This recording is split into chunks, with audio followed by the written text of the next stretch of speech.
Shadow Culture Secretary Tom Watson will set out plans to review the extent of the issue and the NHS ability to provide mental health treatment for addicts and problem gamblers.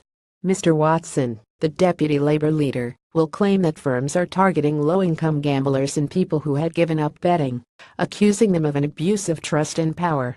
At Labour's conference in Brighton on Tuesday, he will say some gambling companies, driven by greed, are deliberately targeting our poorest communities even as hundreds of thousands of lives are ruined by addiction. The number of problem gamblers in this country has risen by a third in just 3 years. 2 million people are either problem gamblers or at risk of addiction. Children and young people are being targeted by betting advertisers more than ever. We now know that, when vulnerable people try to opt out of online gambling, companies don't always block their accounts, as they should. Gambling companies are even harvesting data to deliberately target low-income gamblers and people who have given up gambling. More than half of companies profit from risk gamblers. This has to stop.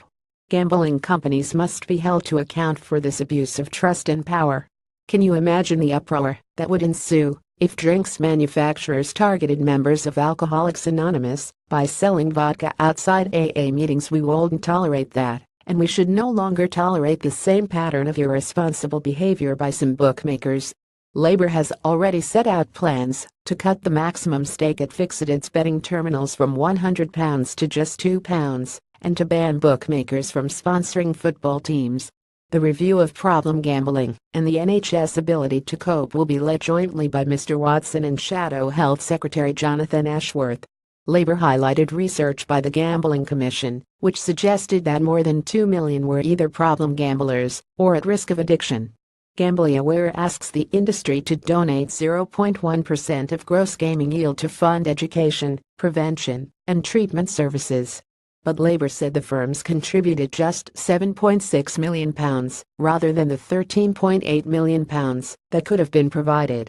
Mr. Watson will say the Labour review will assess the feasibility of making the gambling industry pay a compulsory levy to fund NHS treatment and help lift problem gamblers out of the destructive cycle of addiction.